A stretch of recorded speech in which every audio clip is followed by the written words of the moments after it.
Hello, everyone. We're open tonight for fun and so glad to see you here. You're watching, if you don't know already, Talk More Talk, a solo Beatles video cast. We're here every other Monday live on Facebook. And then later on, you can watch on YouTube and other various formats. We discuss the solo careers of John, Paul, George, and Ringo, usually solo, but sometimes as a group, depending on what it is that we're discussing and what comes out for of interest that we want to talk about. And I'm Joe Mayo. You may know me from my YouTube channel, Mean Mr. Mayo. And please check it out if you haven't already. I talk about all kinds of stuff regarding the Beatles and solo Beatles. And we're going to be having a very interesting topic tonight, I think. We're talking about a release that's been out for almost a month now. But before we get into that, I'm going to introduce my co hosts, okay? Starting with the queen of all Beatles media, and she's not wearing her crown. I'm a little disappointed like that. Where is it? She's got a couple of books you may be interested in. You got It's the cloud behind her. That's her crown yeah, tonight. that's her crown. That's her crown. Her books are Songs We Were Singing, Guided Tours Through the Beatles' Lesser Known Tracks, and also Michael Jackson FAQ. And she's none other than the great Kit O'Toole. Thank you very much, Joe. And hello, gentlemen. And hello, everybody who's watching. Hello, Kit. Hey, Kit. Next up, we have half of the hosts from Paul McCartney podcast called Two Legs. His partner is Andy Nichols, who's not here right now. But have a warm welcome, everybody, for Tom Hunyadi. Hello. Hey. Hey, how you doing, Joe, Ken, and Kit? It's always How glad you to doing? be. Oh, hey, I'm all right. How Hey, you doing? What's forget going about on? it. How you doing? Anyways, it's good to be here as always with yous. What are you trying to do? Imitate me? Go right ahead. With you tree. All right, I'll try to get rid of some of that. Okay. Last but not by any means least, he's been doing Beatles radio stuff for about close to 40 years now. That's 40 years. His syndicated show is Every Little Thing, and he hosts a Beatles podcast called Things We Said Today. That's none other than Ken Michaels. Ken, hello. Hey, Joe. Tom, Kit. Hey. I should Hey, also mention a Ken. couple of things about Ken. He has a new YouTube channel, right, called Ken Michaels Radio That's right. on YouTube. He's got a good interview up there to start with. And he's going to be doing a special contest announcement at the end of the show. If you want to hang around, and please do, he'll tell you all about this contest. Okay? It's a So good cool. one. it's a good Yeah. one, no Yep. doubt about it. So let's go right to some news, and we'll get that out of the way before we go to our main topic. Ken, Okay. Our main topic being the Gimme Some Truth I forgot what it box set. was. Yeah, just one. I thought we should let the folks know. They Wow, probably you know should. already. Yeah, it's Give me some truth, man. All right, Hey. we're going to start with something which it seems old at this point. And remember, on our last show, we said We were We're gonna joking be- about this. that the news is going to come out about McCartney III right after this show. Yeah. We did our show Monday, and all the news, I think, came out Wednesday. Wednesday. But it was officially announced the release of McCartney III coming out on December the 11th, with, so far as we know it, 11 tracks. There are 10 physical variations of McCartney III that went for sale. All these limited editions vinyl copies, which I think Tom and Joe bought half of them out, probably. No, I only bought two colors. But for those of you who want to know what's out there, and you probably know anyway, but I'm just going to run them down real fast. And then if you guys want to talk about it, that's fine, because I don't really collect that stuff. I just care about getting all the music. There is the standard vinyl LP. Yep. There is an opaque Coke bottle vinyl that came out from Spotify. There's a green vinyl from Target, a blue vinyl from HMV. The first one I found out about, which is really a cool idea, a yellow vinyl from Third Man Records, which was made from McCartney and McCartney II. Yes. what did they call that? A regrinding version? Regrinding version. Yeah, they took both of them combined and used them for the dots, I believe. Or I for guess the so. You yeah, need black for the yeah, dots. So yeah. And they only made 333 copies of that. yeah. That's going to be some See, that I would collector's consider item. that an investment more than anything. I And do wouldn't you play it. know I wouldn't play it. they went at least one that I saw went for $5,000? I think it's Two sold on eBay. over Over 5,000. Two over of them. five. Wow. And that's just now. Yeah. Wait till we find out how much it's going to be worth later on. Um, there's a pink vinyl version from Yep. Newbury Comics, a red vinyl, another one from Third Man. Yep. For indie record stores, a white vinyl. Then there's the standard CD and the Target CD, which has green cover art. Yes. So you said you bought two so far, Joe? Yeah, I got the green Target one I ordered, and also the red. I think it's Third Man red because I'm told there are more than one versions of the red. Also, Okay. so Okay. the Third So much. Man Records version of the red. Right. This is crazy. Yeah. I've never seen it go to this degree for collector's items, But I but think he wants another number one. Well, here's the thing Think? though.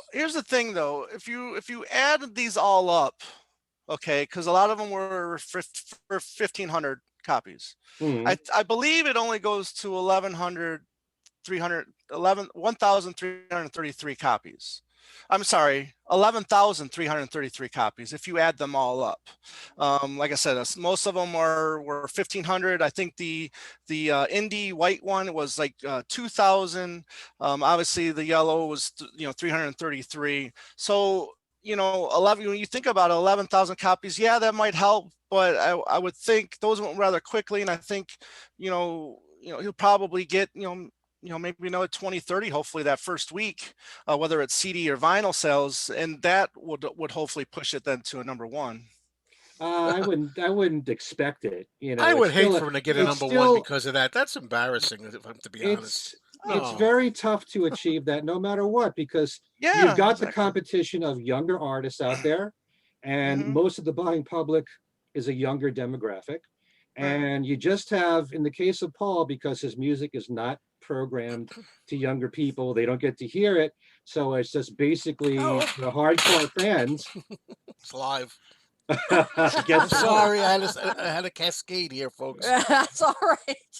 Oh man, this might be You know, bad. So what Yeah. was I saying? So Yeah. you I'm just have sorry. the very loyal fans out there that will buy it Right. the first couple of weeks, Correct. and then it drops off the charts. And then I think So it's the most loyal fans too that are getting these colored vinyls as well. right. Yeah. So that'll give it a little push, but it's certainly not going to bring it to number one. Right. We should be grateful if it debuts in the top 10. I think that Yeah, alone I is an think that would be a accomplishment. great, and I think the excitement for the fact that it's being called McCartney III, I think, will drive a bunch of sales as well. I mean, I know a lot of people are excited that it's called McCartney III. So Yeah. Not only that, I was saying competing with the younger artists, right, it's also close to Christmas time, yeah, and we there's don't always more know, product that comes right, out. we don't know what his competition that week, Right. week's releases will bring. Hmm. Well, Yeah. and also I think he's probably looking to do something different, in terms of promotion and all. Because let's face it, with COVID and all, I mean, it's not like with Egypt Station where he could go on Yeah. all the different talk shows and he could do Right. all the concert at Central Station, and he could do all and Right. carpool karaoke. I mean, he's limited to what he can do. So I mean, this is something that he can do to help promote the album, is putting out all Right. these different editions. So it's he's, as I said, he's limited as to what he Yeah, can I do. mean, Yeah. I got four different colors myself, Mhm.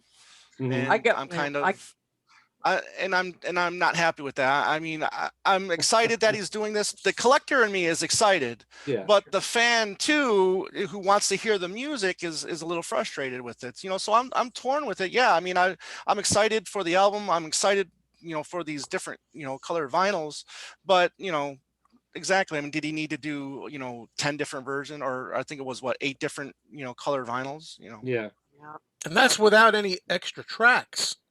Right. Apparently, as far yeah. as we know. See, Right? and that's another thing too. Is okay. Now we're spending this money for this. Now next year, come let's say March, April, June, July, is he going to give us an extended version, a deluxe version of I was this going to album? say the deluxe That's- edition. that's That's coming. The The craps Yahtzee table version. version. Could be- Yeah, exactly. That's what frustrates me the most, because I remember, I mean, when Off the Ground came out, those were happy times for me, because the album came out and then you got all these CD singles, and you bought the CD singles because you had 3 or 4 songs on there that weren't on the Right. album, but you weren't buying the album plus bonus tracks. I didn't like with Egypt Station that you had to buy the album again plus, to get the bonus tracks. So, Yeah. I liked it better in the olden days. It's kind of like getting non-LP B-sides. You look forward Right. to that, songs that are not on the albums and with the CD singles. But, Right. I just would hope he doesn't prefer- do what he did with Egypt Station here. Right.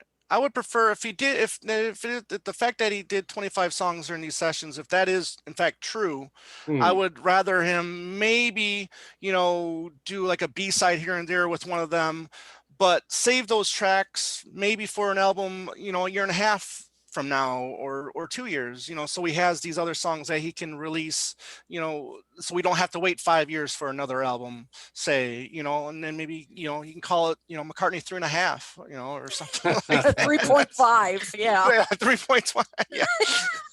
It could be on McCartney 4. Yeah. Well, if he can't get together with his band because of COVID, depending upon, who knows? Yeah. Yep. But I'm sure Paul's thinking about this in advance. The wheels are turning. At when it all comes to times. Paul. Yeah. Yes. Yep. Well, I've pre-ordered the Target edition of Yeah. the CD, Okay. not the vinyl.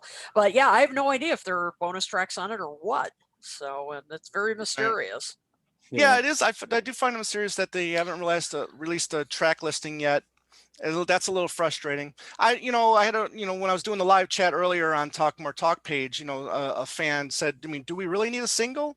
And I thought that was a good question. I mean, do we really need a single to promote this album? No. McCartney didn't have a single, that's so going all the way. kind of felt, yeah. Hey, the Beatles had so- albums without singles on them. Exactly. Good I point. also want to Right. mention before I forget to that I've heard that some of these gatefolds for the new Different McCartney yeah. 3, they're different. Yeah. So So you'll Interesting. have to get each one. might not be different tracks necessarily this time, but different gatefolds. Different images on the Images. gatefolds. Yeah. Yeah.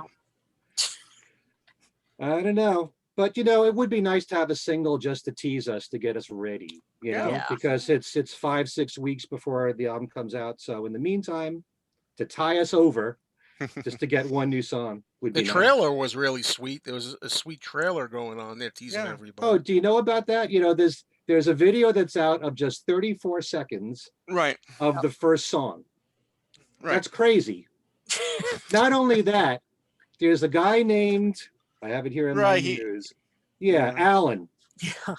He made a video where he's covering the trailer. I mean, we're saw that desperate in anticipation for this album that this kid who's playing all the instruments just like McCartney, and he's starting the song off on a reel-to-reel machine, just like in the trailer. I mean, it's really cool that he pulled this off, but I mean, gosh, I mean, I just What are wish you we'd guys' hear a thoughts song. on? What are you guys' thoughts on that song? Just from what we heard. It's interesting. I like that. For me, that it harks back more to the first McCartney album, from what we can hear. I mean, I do enjoy McCartney too, but for some reason I want this one to be closer to the first one personally. Hmm. Yeah. Well, I was thinking that it was going to be more like the first McCartney album. I had a Yeah. feeling about that. Me but, too. yeah. Yeah, I think it sounds very promising. I mean, I like that it sounds kind of, has that homemade, home kind of feel. So I mean, yes, it's 37 seconds or whatever, so we'll see. But so far so good. Sounds Yep. promising. Well, let's hear what Rob Sheffield had to say. Ah, And yes, Rolling indeed. Stone, he gave the album 4 out of 5 stars. He calls it a laid-back gem. He says it's full of Paul's folksy finger picking. He says he hasn't sounded so rustic since his earliest solo days, from Mary Had a Little Lamb to Mulligan Tire. And Wow. Rob says the album works best when Paul leans all the way into the solo acoustic concept. He calls the first song Long-Tailed Winter Bird, which has a few minutes of frenzied guitar playing before Paul begins to sing. That's what you hear in that 34-second video. There's also the yacht rock ballad, Women and Wives. I hate that term. Wasn't that Pablo Cruz? Wasn't Pablo That's Cruz? right. Yeah. Hey, I like yacht rock. Don't diss it. I like it. like it. I just don't like the term. I Put know, all I that know. music together. And there's an Abbey Road style goof called Lavatory Lil. Mm. He says the album's peak is a song called The Kiss of Venus, a pastoral romance that floats like an updated Mother Nature's son. Wow. The album ends with a medley, Winter Bird, When Winter Comes, a hard-bitten tale about farm life. Okay? He When loves winter his medleys. comes, that's right. Loves his birds. Oh, Right. I've done a whole I don't- hour on every little thing on just bird songs. You know, there's so I'm much. still waiting for somebody to ask him what's, the bird thing. I mean, there's so many songs in his catalog that has birds in the title, and he sings about them. I mean, He's I a know bird watcher. he's a bird watcher. He is. When Winter Comes is from the same session as Calico Skies, dates back to that. Mm-hmm. And it's just Paul on guitar. And apparently, since George Martin was involved co-producing Calico Skies, Paul was saying he's kind of like co-producer on that. And the song Deep, Deep Feeling is over 8 minutes long. Yes. Okay. Interesting. So let's talk a little bit about Gimme Some Truth, the compilation. How is it doing on the charts, you ask? Well, after making an impressive debut in the UK on the official album charts, entering at number 3, it drops to number 13 there. Unfortunately, in the US, it debuted on Billboard's Top 200 at number 40 and dropped to 168. That is tough. I can't believe that. Wow. Tough crowd. I just think because it is a compilation, but it has hits on it, it's kind of good for the Christmas market. It will probably stay on the charts. It may not climb that high, but it should stay there. All right.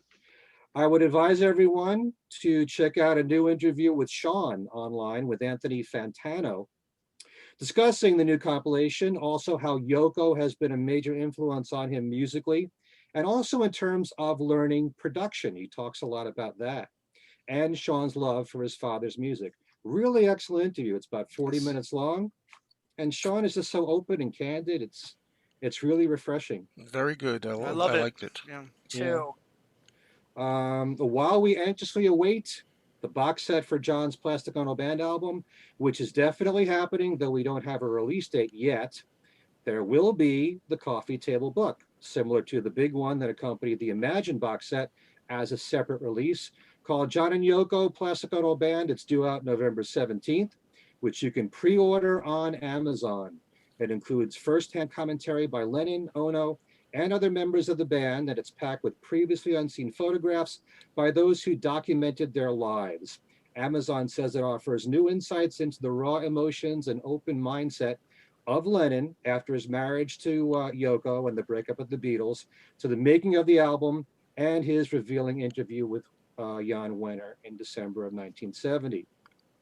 There's also John's handwritten lyrics and cartoons, some of which haven't been seen before, plus reproductions of posters and artwork to promote the Plastic Ono Band album. Again, that's November 17th. That's coming out. Sounds a lot like the Imagine book from a couple years ago. Yeah. So it'd be very good. Yeah. And that book was done very well. So I'm really looking forward to this one. Oh yeah. It's one of the most amazing books that's out there. Yep. So detailed about everything you'd ever want to know about the Imagine sessions, everything about Tittenhurst Park. Yeah, the trees. Every room, Every the tree. landscaping. Jesus. Floor plans. That's Yeah. right. They had the Dr. designs. Peppers. They don't hide anything in that book. Yeah, right. Yep. It's an open book. That's right. Very Um, good. Another new book is out called John Lennon 1980 Playlist by Tim English. which according to Amazon examines the music John was listening to during the year of his creative rebirth and how that music impacted his life. The 1980 playlist examines the music of an incredibly diverse list of artists that provided the soundtrack to John's final year, including David Bowie, Dolly Parton, Elton John, Bruce Springsteen, Elvis Presley, Jermaine Jackson, The Knack, Kate Bush, Devo, B.B. King, Yoko, Elvis Costello, The Vapors, Donna Summer, Tina Turner, Bobby Darin, Christopher Cross. You were talking about that, Kit. I remember John saying that he liked sailing. Sailing, yeah. People were questioning me for years, so Yeah. I'm vindicated. Also Olivia Newton-John and the Cars and Paul McCartney. The book actually did come out already. It's on paperback, was released September 24th. John Lennon 1980 playlist. And finally, another new book on John is out called Understanding John Lennon by Francis Kenny. Francis wrote to me saying this is an original take on John's life, which has lots of new info about John and his life in Liverpool. The book is available on Amazon and other online booksellers. A few more things. Ringo Starr last Tuesday was among the many superstars who honored the great Jerry Lee Lewis with a virtual concert for Lewis's 85th birthday. And Ringo just delivered a happy birthday message. No song, no performance, but a lot of great performers in it, including John Fogerty and Elton John, Keith Richards, a whole bunch of great people. And it's called Whole Lot of Celebrating Going On, 85 Years of the Killer. Don't know if that's going to come out in any way, like on DVD. Now, how's this for an idea for a movie? Just when you thought there can't be another idea about the Beatles in a film. Hot off the heels of yesterday, Ethan Hawke, I don't know if you heard about this, Ethan Hawke and his daughter Maya will star in a movie called Revolver, in which Maya plays a teenager who is determined to lose her virginity to George Harrison. No thanks. In this 60s romantic comedy, Maya plays Jane, a teenager living in Anchorage, Alaska. The film is set in 1966 when the Beatles' flight to Japan is forced to make an unexpected stop to Anchorage, and Jane dreams up a plan to lose her virginity to George. The film is being helmed by co-director for Finding Nemo, Andrew Stanton, and it's set to be introduced at next month's American Film Market. And our last news item here, Hollywood mourns the loss of film legend Sean Connery, who most fans regard as the best James Bond. Many Beatles fans are aware of how Connery made fun of the Beatles in the classic film Goldfinger. And promptly got hit over the head for it. Yeah, that scene. It's been a while that's since right. I've seen it. You know. Oh, the scene, yeah. It's before he gets knocked out. Okay. Well, while entertaining a glamorous blonde in his bedroom, he realizes his champagne has lost its chill. His exact words to follow: "My dear girl, there are some things that just aren't done, such as drinking Dom Perignon 53 above the temperature of 38 degrees Fahrenheit. That's as bad as listening to the Beatles without earmuffs." Hilarious. You know you've really made it when you're referenced in a James Bond. Yep. Yeah. But just so everyone knows, on our own Facebook page, I posted an article which has all these links between James Bond and the Beatles. And there's so many that we've overlooked. Yeah, I didn't know that there were other ones. I couldn't think of other ones. Yeah. Oh, there's plenty.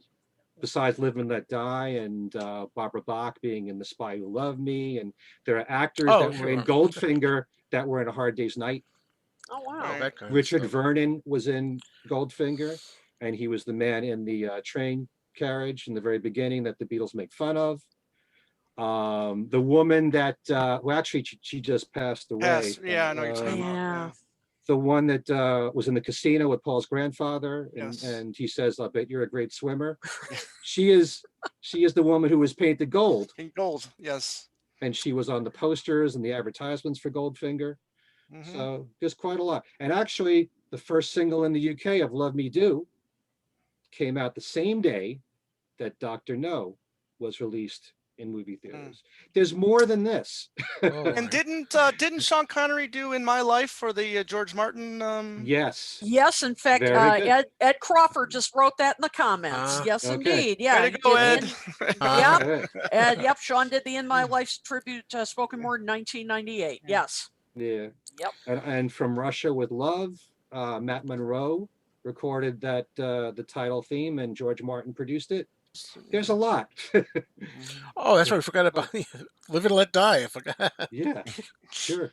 So that's all the news for now. Okay, Ken. Whoa. Can I interrupt you 1 second? I just wanted to let everybody know that this week we see the reissue Oh, of yeah.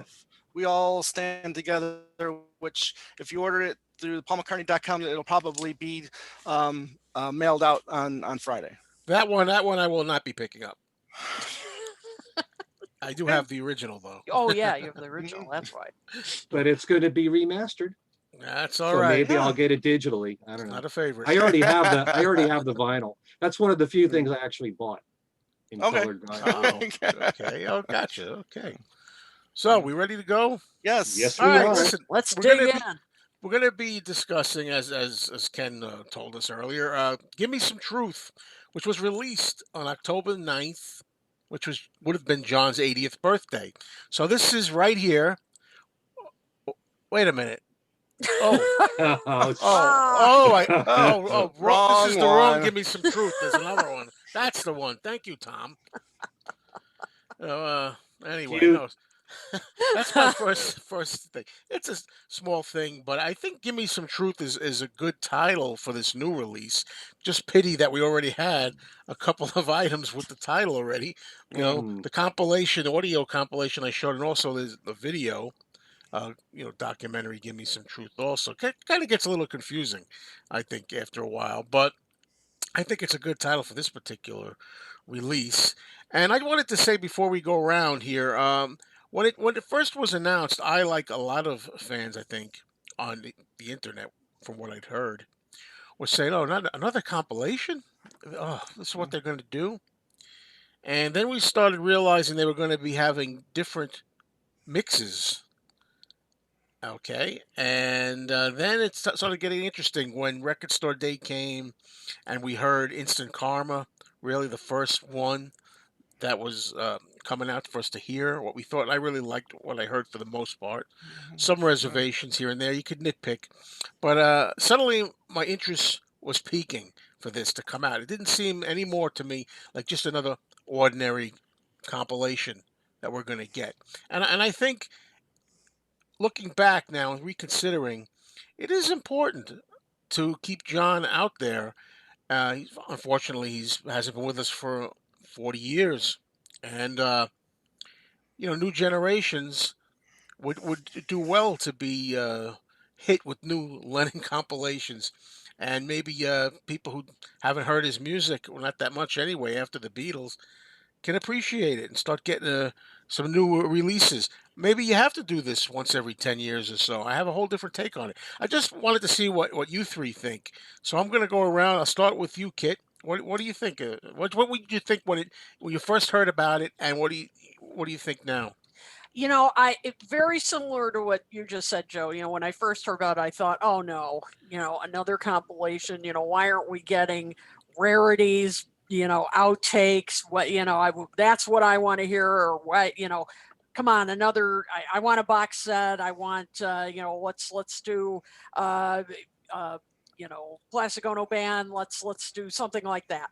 But after kind of echoing what you're saying, and after listening to the interview with Sean that Ken you were just mentioning a few minutes ago, that Sean was talking about it, and kind of like what you were saying, Joe, that he wanted to put out something that would keep John in the public's mind, but also introduce him to other generations. And I think that's what he was trying to do with a lot of these remixes, which we'll talk about in Yes. just a minute, to make them sound a little more modern, to younger ears, not in an obnoxious way, but to clean them up and make them sound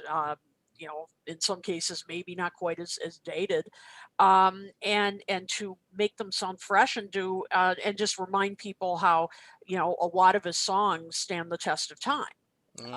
And that his messages still ring true today.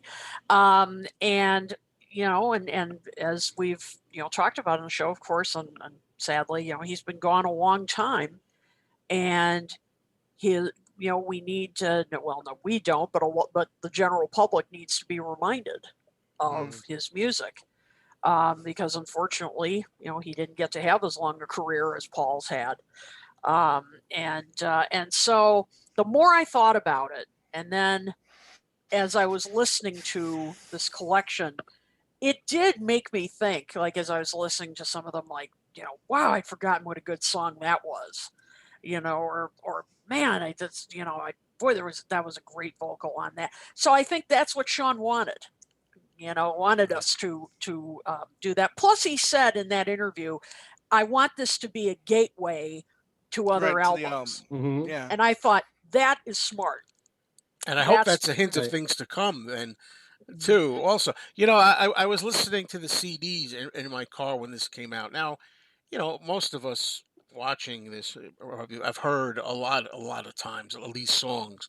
I mean, I know them so well, but I was touched. I mean, the sound quality, the clarity, what was done. I was getting emotional and teary eyed at some of these. Now I've heard these before, but they really resonated with me more than they ever did this particular time around. So, so Tom, what do you feel about it? I felt kind of betrayed in a way. I mean, like you all did. I mean, another compilation. I am compilationed out from all of them. I don't want any more compilations from Beatles, solo Beatles.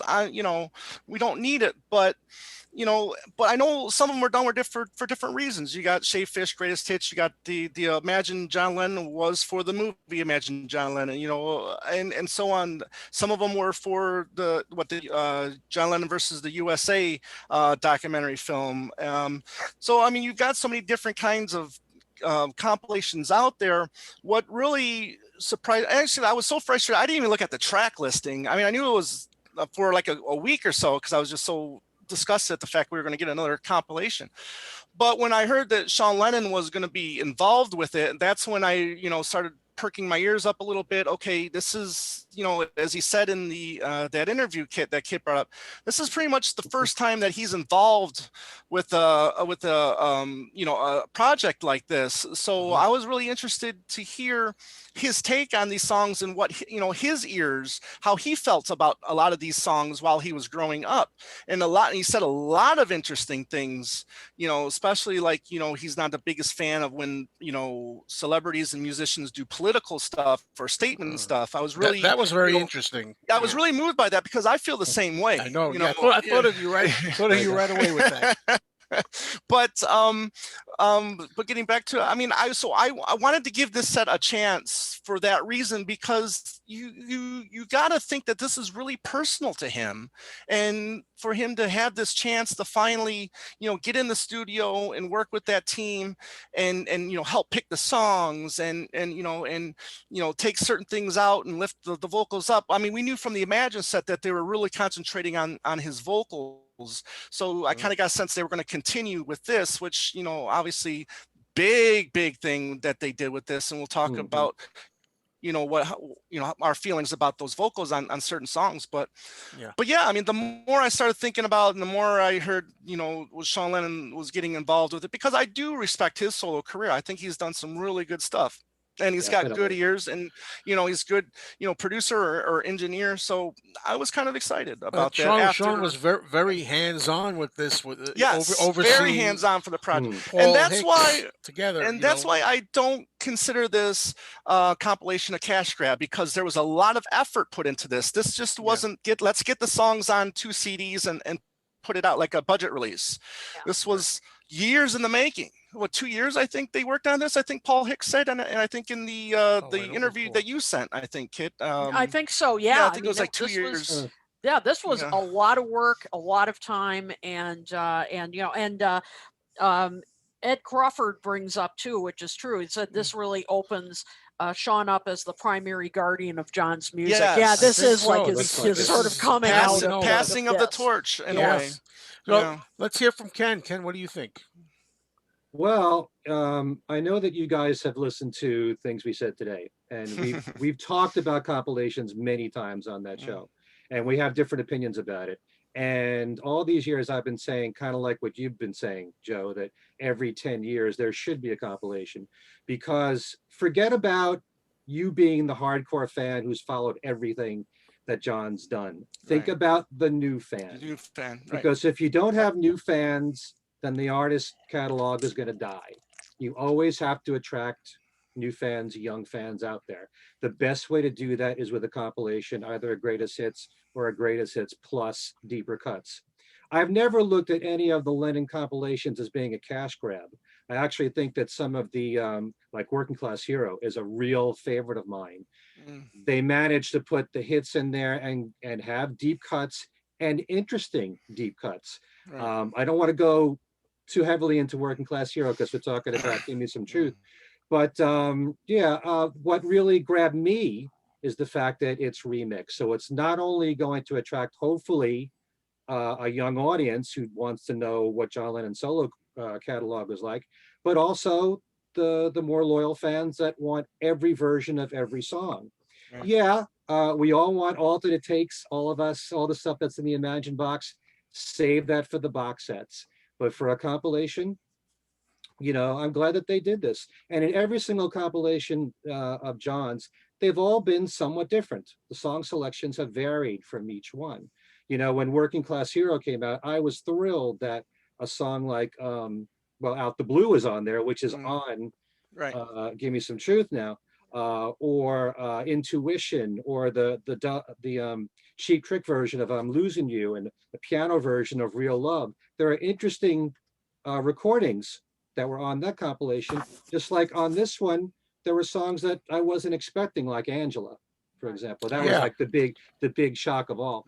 But yeah, I'm all for compilations from any artist with any long history. You can't just assume that you keep the catalog as it is and everyone's going to find it sooner or later. You have to keep putting out product. There's an expression that I have, you got to keep the machine going. And that's how it is with the solo product. That's how it is with the Beatles. It keeps the name out there. And that's very important. I agree to a point, but I mean, I think it should be spread out more. I don't think we should be getting one like every other year, depending on, what company is putting them out. I mean, if we're from now on, let's say, okay, we got this and now it's going to be another 5-10 years before the next one, then do it that way. I mean, I just don't see why, we have to get, one every couple years instead of, one every 5 or 10 years. I think once every 10 years. There's been a lot out there. Yeah. And it really shows with John because his catalog was so small. There's so much more you can do with the other Beatles catalogs, solo catalogs. Right. So, but yeah, I'm glad that this came out, and I'm always going to support any compilation for that very reason. Now, there were a total of 36 songs, I believe, that were done. I don't think we're not going to take every one of them. So what I would try to do is maybe we'll just go around and we'll all talk about maybe some highlights, things that really stood out to us. Maybe if there are any that apply, some lowlights, things we didn't like.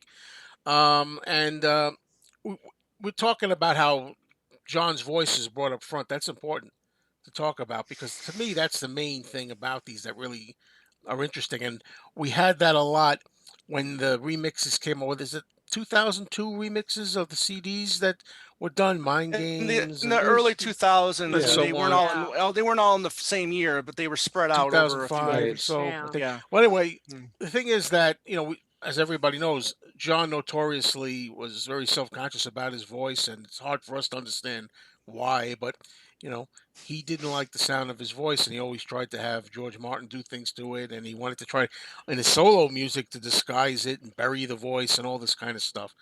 And when the CD came out several years ago, the Double Fantasy stripped, Yeah. at first I was like, I don't know about this. I came to enjoy it afterward, but at first I was like, this is not what John wanted. He didn't want his voice like this. Is that right? You know, you start getting into that whole thing, being a purist or not. Mhm. And then you think, well, I think anyway, a lot of times an artist is his own worst critic. You know, he's very close to it himself. So he tends to kind of put himself down, maybe in a lot of cases. And that's the case, I think, with John. But what they did here, of course, was make his vocals so clear that, as I said earlier, songs that I've heard so many times took on a whole new feel and resonance with me because of it. I thought it was such a great job at that. And you could argue that there were other things in some songs musically, some instruments that were brought down, other ones brought up. So I think we Or should taken out altogether. take out altogether, right? Which is so I said, talking about things highlights we like, things we didn't like. I want to start out by discussing one of the. I like basically everything here. In fact, I have no, from what I can remember, listen to it, no real disappointment in anything. I liked everything pretty much. Some of the things that I'll talk about that I liked. I liked Whatever Gets You Through the Night. I like having John's voice a little more prominent. I love Elton John. I am an Elton John fan. I grew up with Elton John in the '70s as a kid. I'm a fan. But Whatever Gets You Through the Night was never one of my favorites. I think only because it wasn't enough John in that particular track, at least to my ears. So now I feel like it's a John Lennon song with him, Elton John, guesting more. You know, so I really have a bigger appreciation for that song. Some of the things I could mention, I liked the piano in Just Like Starting Over being brought up. I think they call them triplets, the piano. Yeah. Uh, I'd heard that louder. I mean, I'm going to pass it to you folks, but I just want to throw a couple in for myself first. And one that I want to get some feedback from you on is Steel and Glass, Mhm. which is one of my very favorite solo Lennon songs. Period. I was so excited to hear that it was going to be on here with this new remix and with his voice so prominent. Then the disappointment category. Now I'm talking about uh, the horns, the brass was gone in certain parts, and I think. For me, that was the thrust of the song. That's kind of what makes it a lot. So I was like, oh, I don't know if I really care for this. And Sean himself mentioned, I have a quote here in that Anthony Fantano interview, which can be found on YouTube if you want to see it. He said, well, he didn't really want fans to be upset with him or anything, um, but he talked about the quote flagrant use of horns uh, and trying to turn them down because he felt they didn't really stand the test of time. And that one decision disappointed me. However, I feel that you can argue and say you have them on all the other ones. They're not going anywhere. Mhm. This is different. This is something Right. different. So I can accept it when listening to the "Gimme Some Truth" compilation. Makes me wonder what's going to happen in the future if we get Walls and Bridges done. Is it gonna be Right. restored and they're gonna keep the horns or Well, I not? think there was in the interview that I mean he pretty much stated that these mixes are going to be Exclusive to completely this. different than mixes exclusive to Right, this, right. right? So Yeah. that's that gives me some good hope for that. Um, Living in hope, living in living hope. in hope. That's all you can do, right? So I don't know. What do you think about likes, dislikes? Anything I've said and bounce off? Let's go around. Ken, you start first.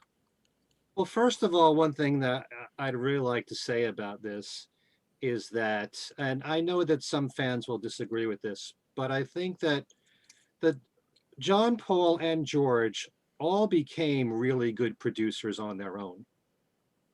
And eventually so did Ringo, co-producing with Mark Hudson and Bruce Sugar. I've never really had a problem with the way the solo albums were mixed and produced. When it comes to producing, there are a few things that are very important to me. The lead vocals always have to be up front, and the balance of all the instrumentation has to be right. And I've never felt, when it comes to John, that his vocals were buried. John, like we know, didn't like the sound of his voice. I like John's voice when it's single tracked, when it's double tracked, when you've added reverb. If he's singing in the toilet, I'm going to like John Lennon's voice. He's got one of the greatest voices out there. I'm just being honest. But, I've never felt in any of his solo albums like his vocals were hidden, and sometimes when he added reverb, it was for effect and it worked right. A song like Number 9 Dream, you want a dreamy effect like that. So I think that, John was a very good producer. And even when he worked with Phil Spector, for example, there may have been times when the other instruments, like in rock and roll, were close to the volume of his voice, but you still heard his voice loud and clear. I never felt in any way that, you needed to really push up John's voice. No, But feel differently, but I know what you're saying too. You've appreciated. I mean, some of the effects I enjoyed myself on some of his solo albums. yeah, Like you said, if it's dreamy, dreamlike right. feel, if I've that's what heard he's going. some people have said that Mind Games needed a lot of work as an album. I never really heard that. In fact, on our 50th show, one of our viewers even asked me what solo albums would I like to see remixed. And remixed, no. Remastered, yeah. Anything to improve the original mixes, yes. And Walls and Bridges, some people have complained about. Walls and Bridges was marvelously produced as far as I'm concerned. But that being said, I look at remixes as just another way of listening. You don't have to see this as being the best versions that have come out. Right. And in some cases, you may prefer these versions. There's things to revel in this new compilation. Like, for example, Working Class Hero. My God, that acoustic guitar sounds like it was right in front of the microphone. It's as loud as can be, and John's voice is clear as a bell. You couldn't get it to sound any better than you did on Working Class Hero. A song like God, the piano in there. Oh my goodness. Agreed. There's Yeah. the way before John goes into the I don't believe in, where you got the dun, dun, dun, dun, and it gets even louder towards the end. It's just accented so well. And you hear Ringo's fills so much better. It would be a disservice to say that this is all about the vocals. It's really about everything, really. There's a lot of things that you hear much clearer. Instant Karma, the one thing I noticed the most was the drums are up in that, and then, when it comes to song selection, I'm really happy that Out the Blue is in this one too, because I've always talked about Out the Blue as being one of my favorite of John's songs. And I know, No, yep. Is in there. And Well, Ken, let me interrupt. I was gonna mention that when you were talking about Mind Games, the album. How does something like I Know, or Out the Blue for that matter, fare in comparison to the original album? You got the way it sounds here to your ear, as you opposed to the way it know, sounds on Mind maybe I got Games. to listen more often. The title track to Mind Games sounds almost the same to me. I know. I hear Gordon Yeah. Edwards bass. Oh my God! Oh, I thought that yes. I Yeah. thought that I heard everything that Gordon Edwards played, because his bass makes a big difference. And I know. But there's stuff in the very beginning that he's playing that I hadn't heard so clearly before. Out the Blue sounds pretty close to me, but just clearer. Yeah, Everything's more it's defined. clear. It's, I don't really hear it as much as a remix in a song like that. There was an article that we've been sharing about the mixing of Give Me Some Right. Truth. And one thing they were saying is that when it came time when you're getting to 1973 and later, they wanted to emphasize more of the bass. So maybe they're thinking that with the Mind Games album, and I wasn't sure if they meant the bass frequencies or the bass guitar in this article, but certainly you hear Gordon Edwards more in I Know. There's a lot of great moments throughout this entire compilation. I can give you more if you want, but Oh, you want to I'm sure. Well, you mentioned drums. The drums on was it God? You said what was the Yeah, song you mentioned? yeah. God, Um, certainly, Instant Karma. Instant oh, karma. Instant Karma, Instant Karma. Yeah, I wanted to mention also on Steel and Glass, which I was talking about my disappointment for the horns missing. I made notes. One thing that really stuck out were the drums in there. I said I never heard the drums being pounded like that. Pounded was the word. I mean, really, like that was. I heard the song a gazillion times, and the drums sound fantastic. It just gave me Right. chills. So yeah, little things like that. So we can come back and forth. I mean, let's go around a little bit, and then hold Mm. your thought.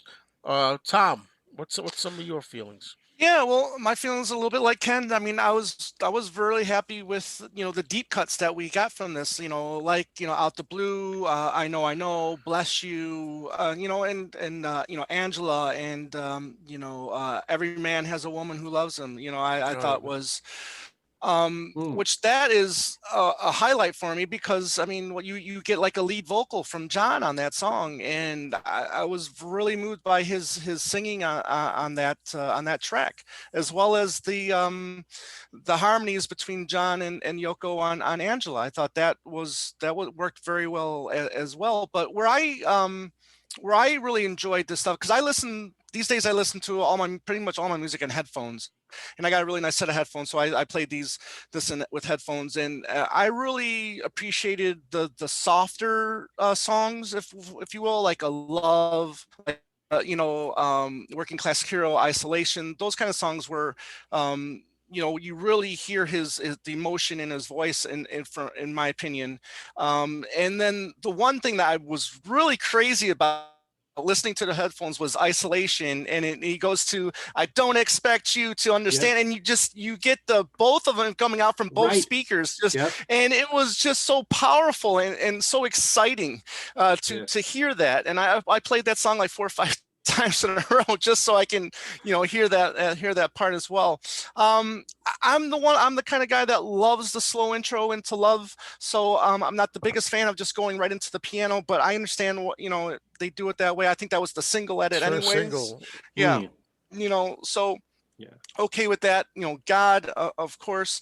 The bass playing for Cold Turkey, Vorman, you can really hear his bass throughout that track. And like with all these box sets, we keep saying they keep the drumming and the bass on these. I was a little underwhelmed with Power to the People. I thought it was just going to come out and grab you and punch you in the face. I really didn't get that Yeah. feeling with that. Mm. Um, That let's see here. introduction of Power to the People, I felt like I heard everyone in the crowd. Really? Okay. Yeah. You do, but I think Clarity. I think the levels are down a little bit on that. It just doesn't I sound agree. as loud. It doesn't sound as loud as like the original past or past CDs when you hear pow. I mean, it's really just loud. Mm. I mean, this I Yeah, think it's a little more subtle, I but still agree. pop, but still out there, but just not Mm. as aggressive. Okay. As I said, and whatever gets you through the night. I like that little sweep that you hear, the organ that you hear, but it's almost like a completely different song.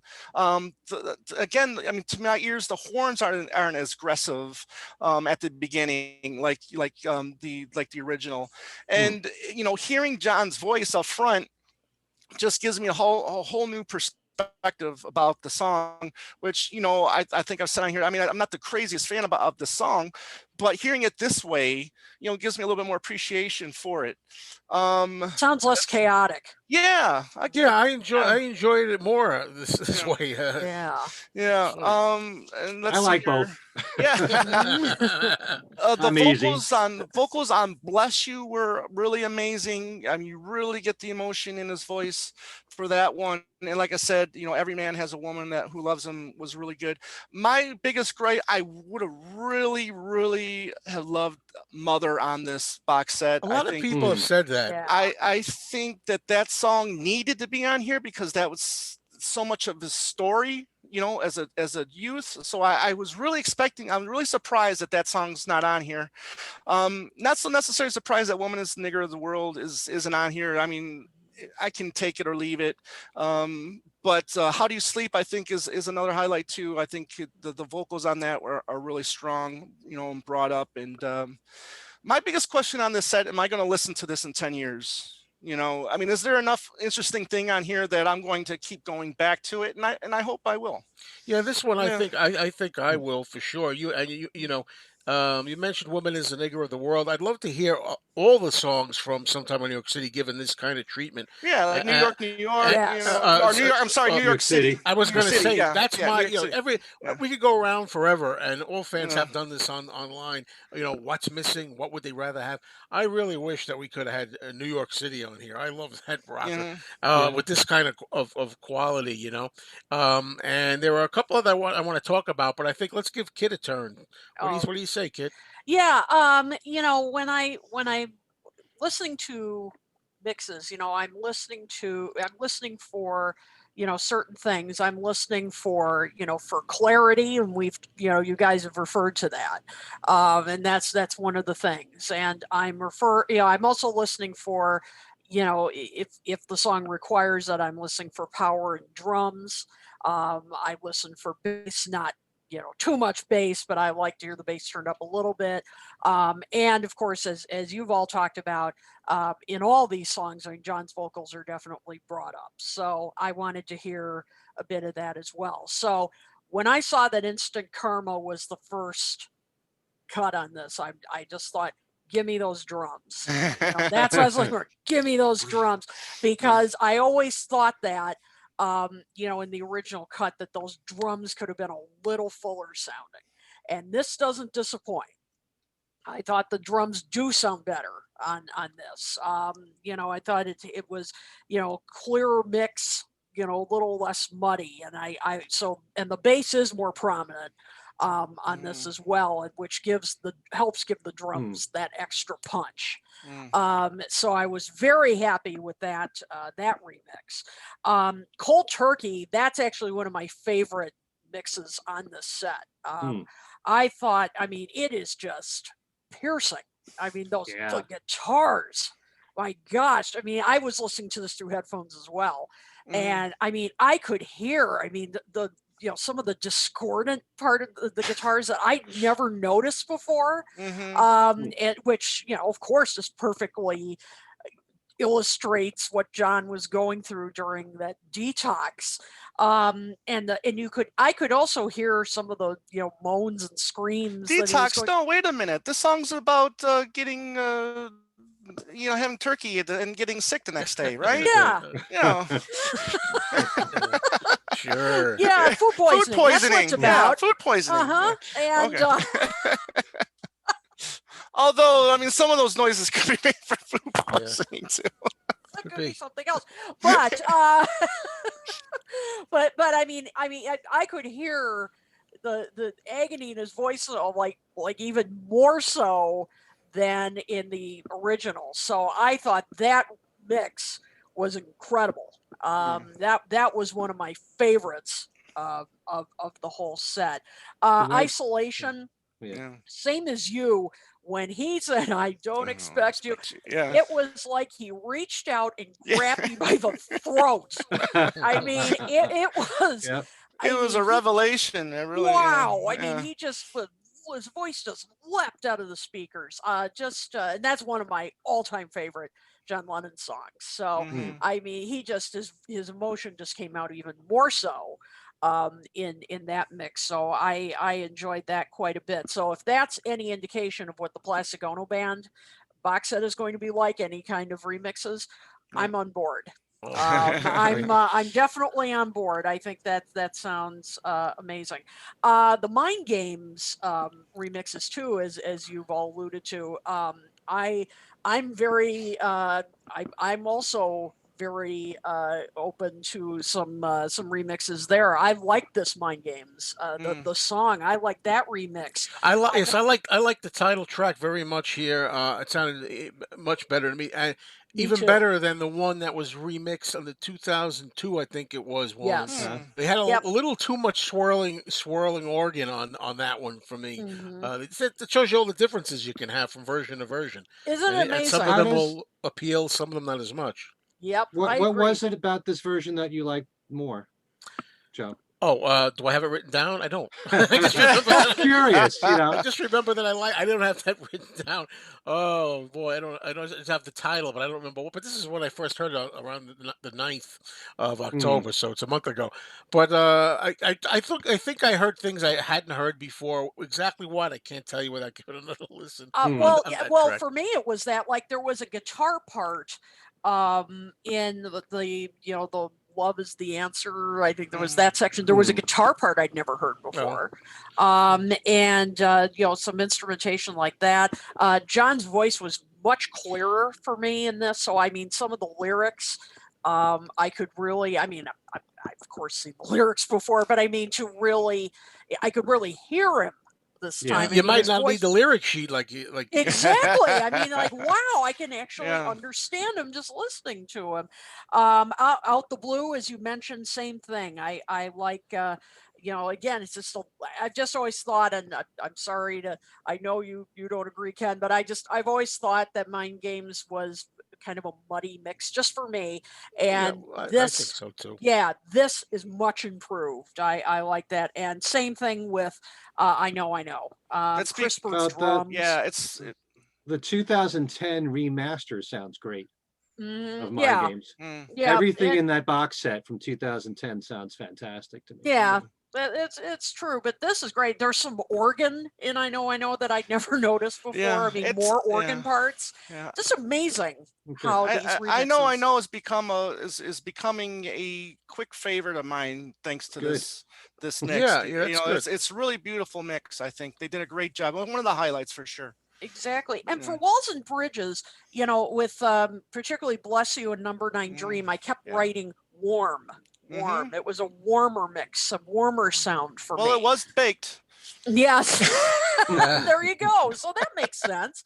But it was just a fuller sound for me, and and I love Walls and Bridges. That's one of my favorite Yeah, John me too. albums. Uh-huh. So I was very anxious to hear what they were going to do with some Walls and Bridges tracks, and I think they did a nice job.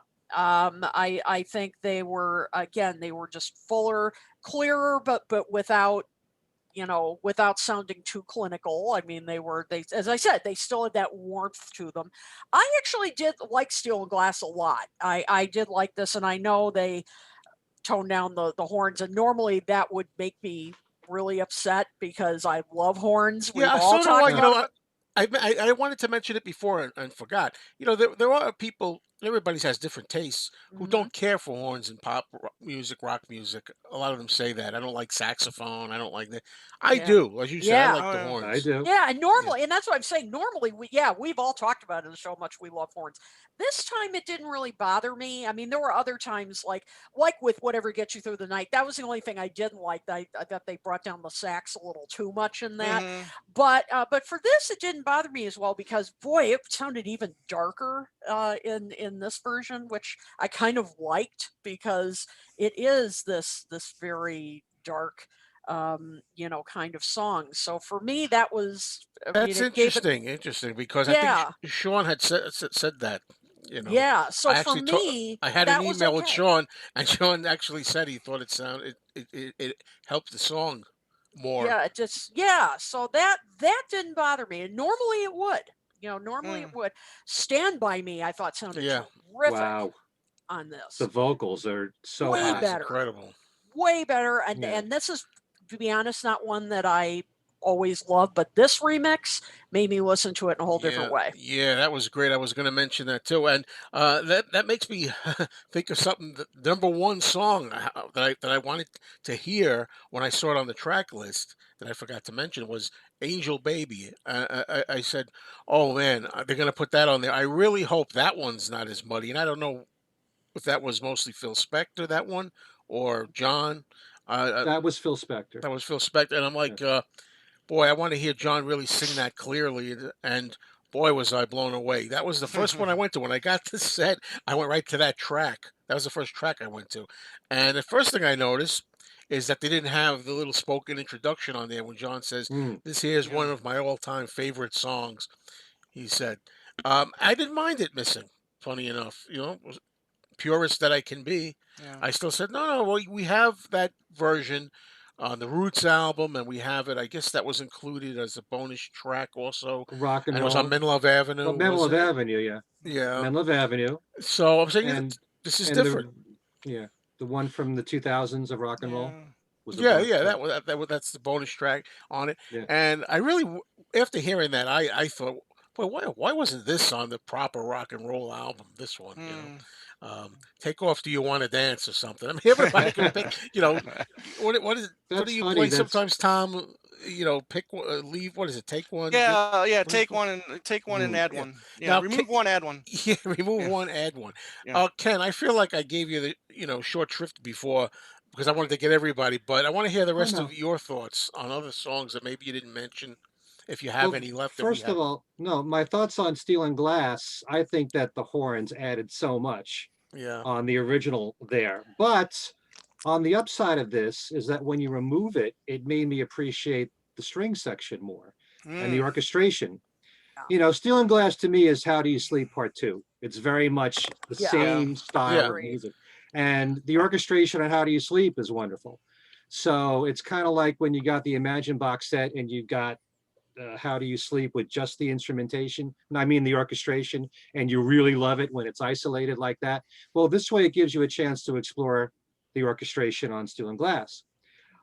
With Bless You, the one thing that I noticed the most was that there was more of the percussion, but I'm not sure what you call it because it's not drums. It's like Right. congas, whatever it is. If you look at the credits, it says Arthur Jenkins Jr. percussion. Doesn't Right. tell you what it is, but Mm, that was brought up a bit. But yeah, again, this thing about like with Stand By Me, the original was perfect. I mean, it's not like you could say John's vocals were buried there. His vocals were right hot in the mix, but this is even clearer and stronger. clearer. So, if you prefer it that way, fine. I like both. I like having the choice of going back and forth.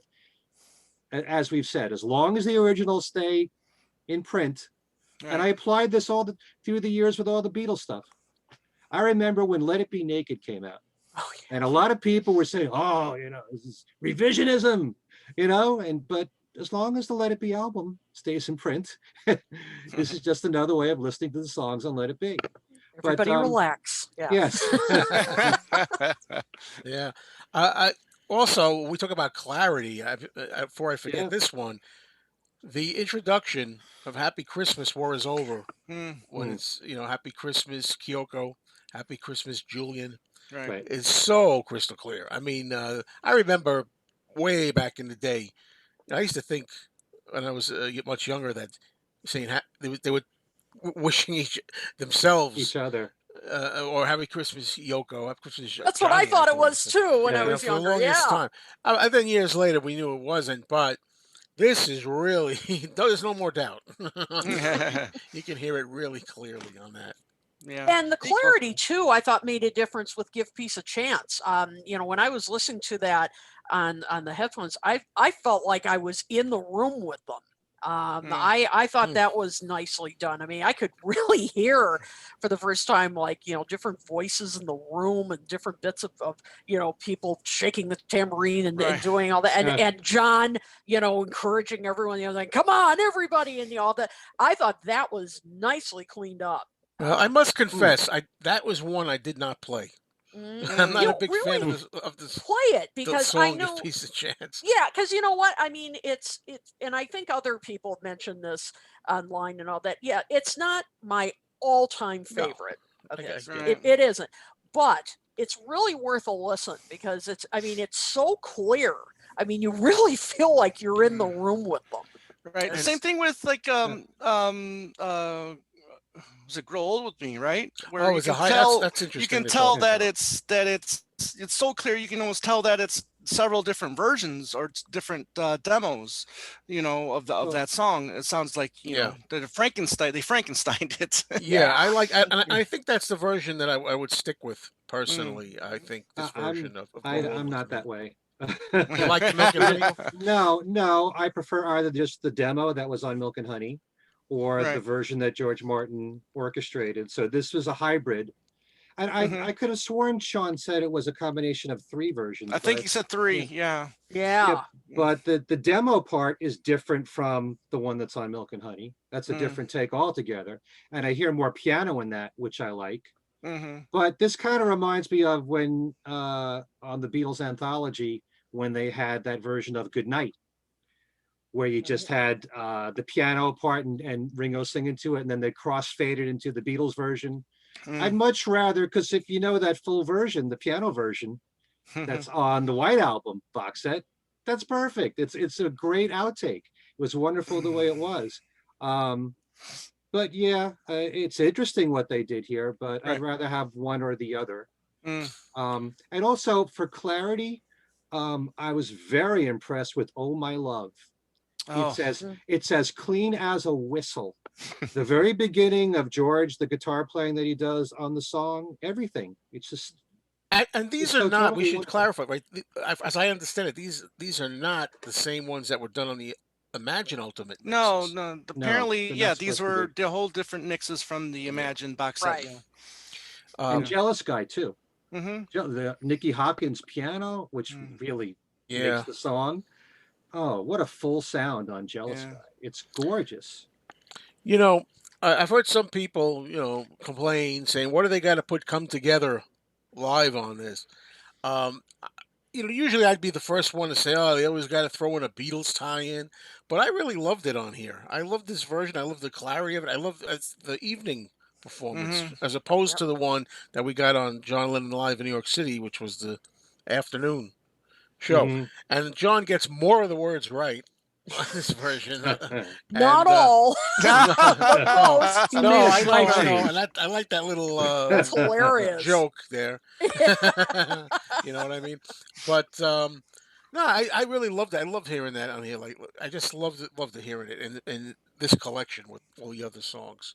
Because let's face it, we don't have much John live, Right. and we don't have much John doing a Beatles songs live. They're never going to get that. So I Yeah. like to have that. You Yeah. I think I remember would. No, go ahead. Sorry. you remember during the one-to-one concerts, John said, "We'll go back in the past just once." Just once. Yeah. I love that. I wish that Yeah. was on. He doesn't say they don't have that on here. I don't think they don't have that. No.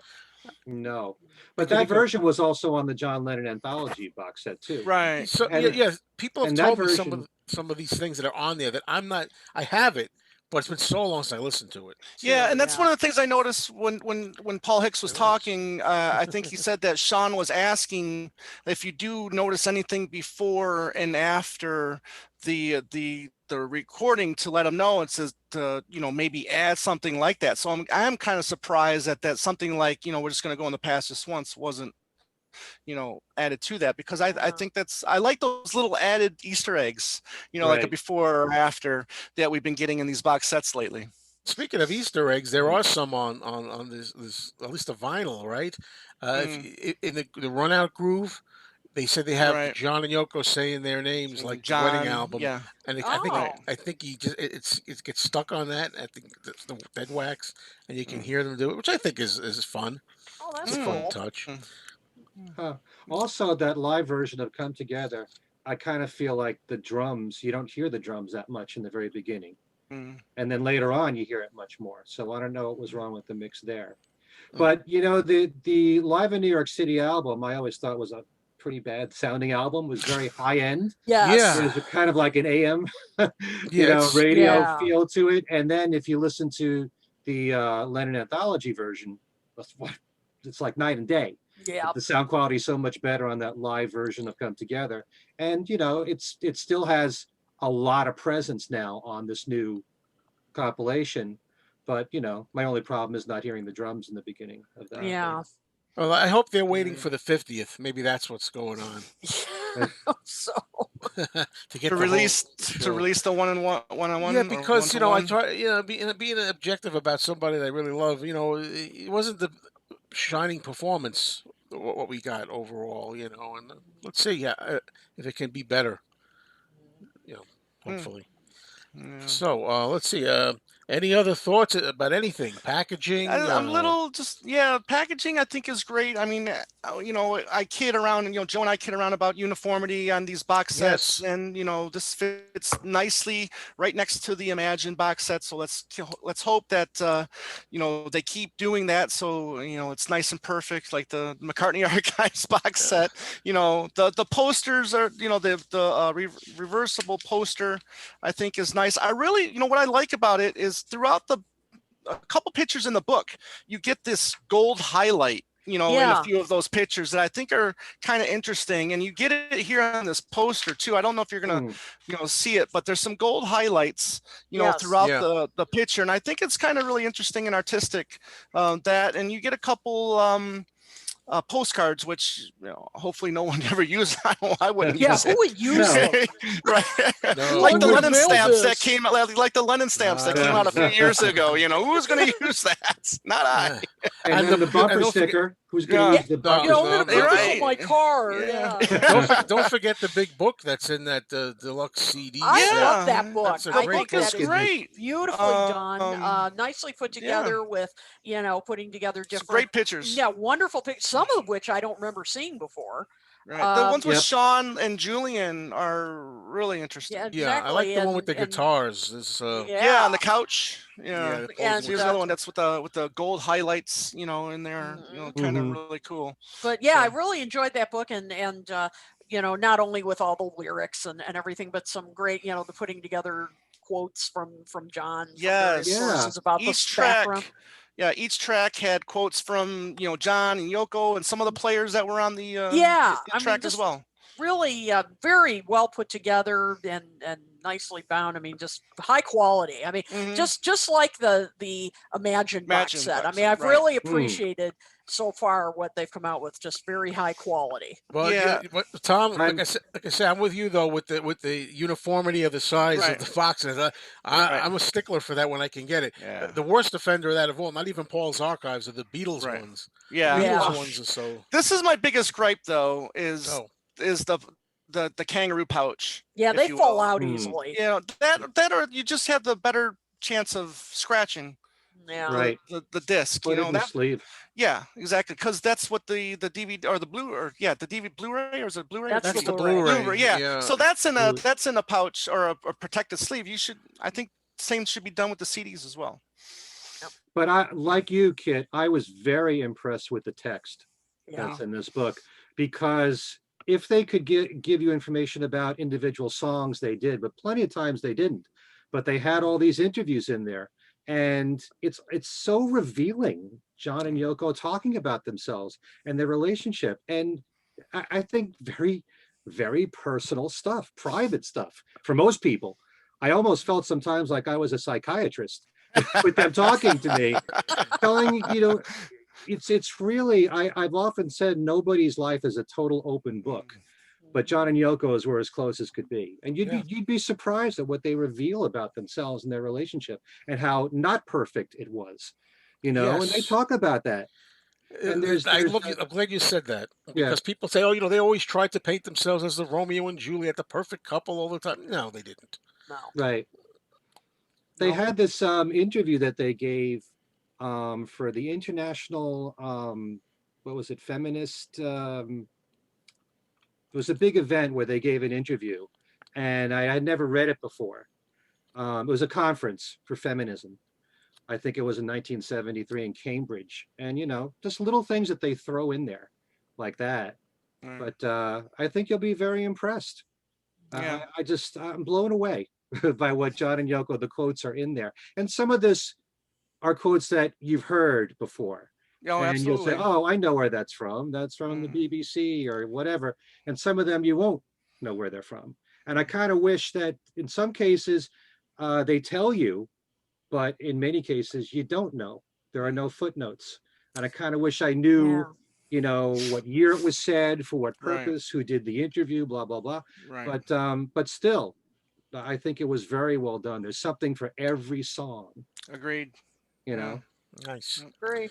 Yeah, I think the only also little gripe that I have too is sometimes like the backing vocals on maybe like a song like "Starting Over," I think is brought down a little bit, Yeah. you know, and Yeah. I think that's such a big part of the song is those wah di da la di da, you know, Yeah, and yeah. you Good feel a point. little underwhelmed with that, and I think that's a really important part of the song, but Yeah. I That's noticed Start. that how too. Yeah. that's how I yeah, feel Yeah. about Woman. yeah, Woman, Yeah, they did that with yeah, that too. Sean yeah, removed some of the backing vocals. hmm Woman to me could be my favorite John Lennon song of all time. And as a hmm recording, it to me was perfect the way it was. right, So, but Sean had a different vision of it. yeah. But still, I'm gonna love it anyway. Yeah. but the Well, but the original to me will always be the version. Mm, but yeah, probably Starting Over was my least mm, favorite mm, remix because I agree. I thought the backing vocals, and I also thought, and normally I wouldn't say this because a lot of times I think John's vocals have too much reverb, and mm. I always welcome when they bring it down a bit. I miss the reverb, a little bit of the reverb on this because I like that kind of Elvis, that Elvis Mhm. like. Yeah, and Ah, that was the whole yeah, intent, really, right. Exactly. behind Yeah, he wanted that that. song. Yeah, yeah. And so, yeah, to have it gone from that, it kind of changed the sound I mean, it But changed I the just mood for remember the me. piano standing out to me, though. That as I mentioned earlier, but the Mm, other things you're talking about, yeah, the background singing, yes, Tom, and yeah, mm, Yeah, I mean, that's missing. yeah, Have that kind of less robbed room. it of a little of its charm for Yeah. me. So that part, yeah, I didn't like, Anybody but got something to say on any fans are saying anything? let me see here. Oh, before I say that, though, I forgot to mention. You mentioned it earlier, but I have to agree that every man is a woman who loves him. As Hmm the Hmm. kids say, that's a banger. I like that. That's That what they is a say. great track. I mean, I'd forgotten how good that was, and Yeah, to just have his hmm I've vocals. always appreciated that because back in '84, it was like when it was a single or it was on the radio. I heard it on the radio. I was like, we got a new John Lennon song. I mean, Yeah. the best we could get. I mean, yeah, we can take what you can get. Unfortunately, now, right? Because there's not. But it was. I always enjoyed that version of it. That I always Yeah. loved Yoko's version. I loved Yeah. oh yeah, too. I love all her stuff on that Yeah. album. Let's see. Our pal Tom Brennan says, I like Grow Old With Me much better without the loud drum machine. Mm, I like that okay. without, yeah, I Hmm. noticed that. Tony DeMeo is I'm Losing You on this set. Yes, it is. And hmm I like the remix of I'm Losing You on this, Yeah. I thought. I like that it was, in fact, bringing the guitars up a little bit, I liked it was a little harder rocking, Yeah. I thought, which I personally appreciated for sure. Let's see here. Just skimming here. Jeremy likes the Come Together, the live new mix. Really, really like that. Crystal said, "Oh, my love is beautiful." hmm Hmm. Yeah, Absolutely. yep, I agree. Let's see. Well, I agree, Chris. That says we need more George live. Yes, we do need. Hmm. Well, I don't have it handy here. I can reach for it, but I I picked wish. up one of those George Harrison Harry's on tour Oh, '74 yeah. Yep. CDs. Tom Brennan also says the best, just like Starting Over, is the 2010 remaster. I Mm, don't like the Ultimate Mix much either. okay. Yeah, I'm trying to. Okay. Yeah, I haven't played the 2010 remaster in a while, so I'd have to go back and play that to remember how that sounds. But yeah, this one just didn't do it for me. Yeah, I love everything from the 2010 remasters. Mm, I think they were done perfectly for me anyway. Okay. Yep. Well, unless anyone has any parting thoughts, this would be a good time to turn it around and say, okay, what we go around and everybody say what they're up to or where they can be found. Ken, do you want to do your contest Sure, I Yes, information the can. big now? announcement. I I did have one final thought about the compilation, though. Oh, sure. I struck out Um, again. and I'm that's sorry. and that, no. Obviously, if you go to 100 John Lennon fans and ask them to put together their Oh, list for a 2 CD compilation, everyone's going to have something different. But correct. as someone who, and I know I'll be under fire for this, but I never agreed with John's point of view that his best work was Plastic Ono Band, Imagine, Double Fantasy. And when you do that, everything in the middle, gets short shrift. And, I kind of felt like of the 7 John Lennon vocal songs in Double Fantasy, 6 are on there. Right. And there's only 1 song from Sometime in New York City, Yeah. and only 3 from Mind Games. And Four I for think, Plastic Ono, I think. yeah, Yeah. and 5 or 6 from Imagine. There's a Imagine, lot from right. Imagine. So I wish it was a little bit more balanced. Mhm. That's a good I wish that there good was, point. another song from Mind Games, another song from Sometime in New York City, Time in New York City, trim right. 1 or 2 songs in Double Fantasy or Imagine. I think it Mhm. would have been much more balanced that way. That's just my 2 cents. That's a fair point. Yeah, I You know. agree. But since you mentioned it,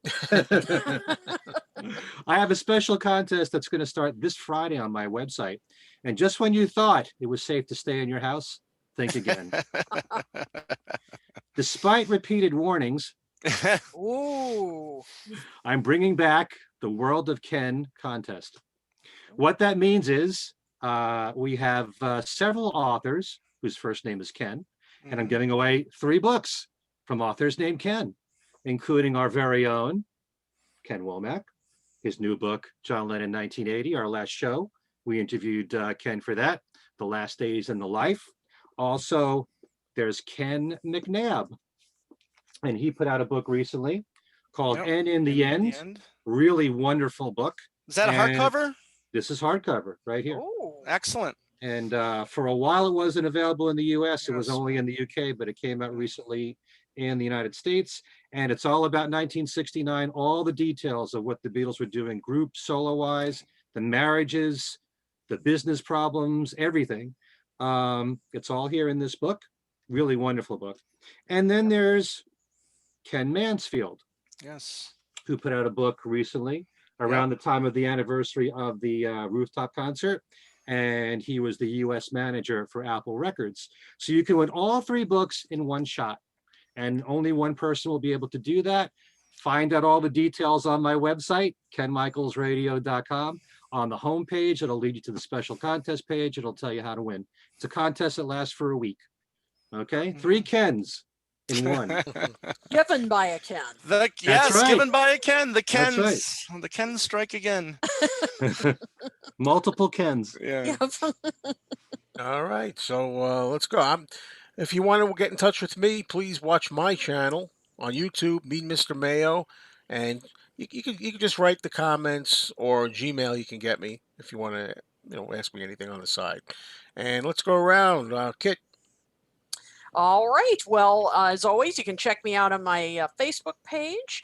And November 10th, Tuesday, November 10th, I will return to Ken Womack's Tuesday Night Record Club.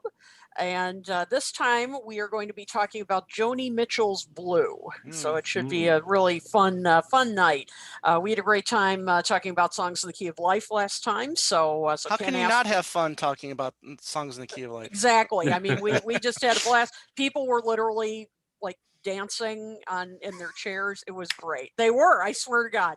It was wonderful. So we're not going to be dancing to Blue, but it's not that kind of an album. Not But much there to dance to. not quite that kind of an album. But we'll have a great time nonetheless. So it'll be Tuesday, November 10th, and I'll put the link on my Facebook page. I'll put it on Talk More Talk. It's absolutely free. You just have to go and register on Eventbrite, and it will be at 7:30 p.m. Eastern. So hope to see you all there. And of course, if you want to reach us on Talk More Talk, you can just reach us at talkmoresolotalk@gmail.com. You can go over to our website at talkmoretalk.com. And of course, we're on YouTube. Please go over there and subscribe.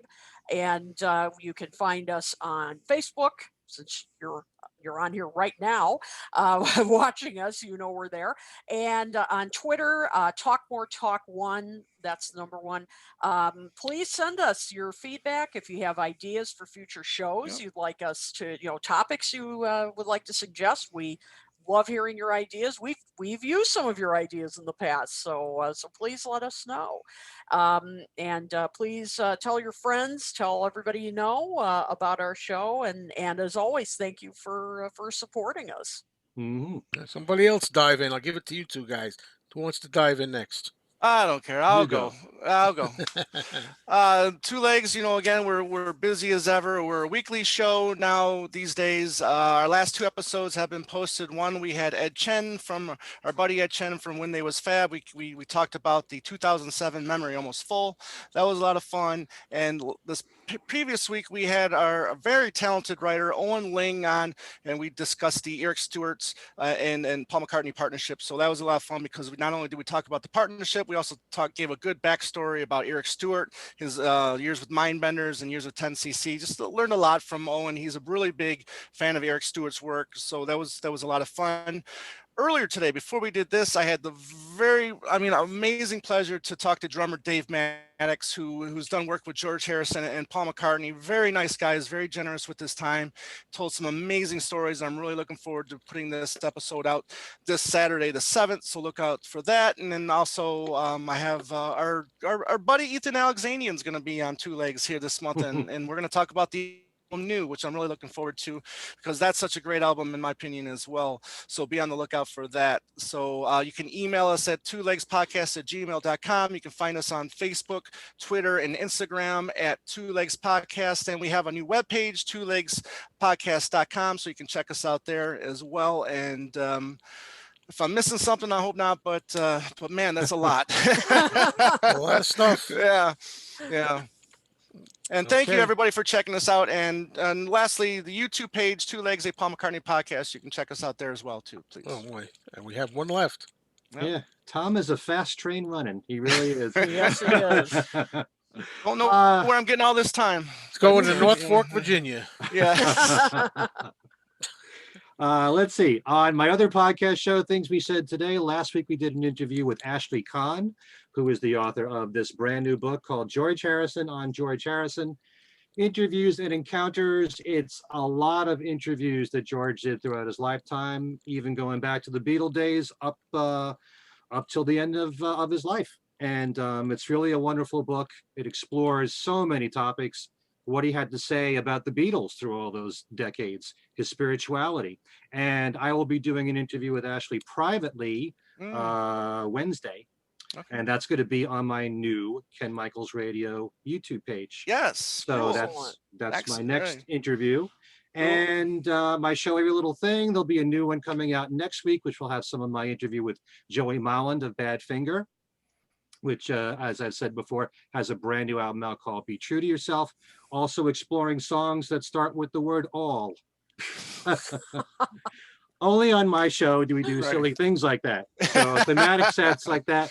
If you want to know all the stations that carry the show, you can only listen to it as a live broadcast, but there's one page on my website. Look at the Every Little Thing page, lists all the radio stations, the times when they broadcast them. They have links. There are links on that page to the website so you can stream them. Okay, I think that's everything. If you want to write to me, my email address is everylittlething@att.net. I think that covers everything. And when you mentioned Ed Chen, I almost forgot to mention this past weekend I recorded an appearance on When They Was Fab with also with our buddy Ethan Alexanian, and we talked about anthology. We talked about the final TV installment of the anthology documentary back from 25 years ago. I can't believe it's been 25 years. Is that amazing? I can't believe saying that. And yikes, it seems like yesterday. And all your troubles were so far away. Far away, that's right.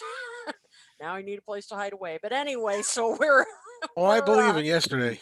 Anybody else? So I believe in here today. Yeah, that's right.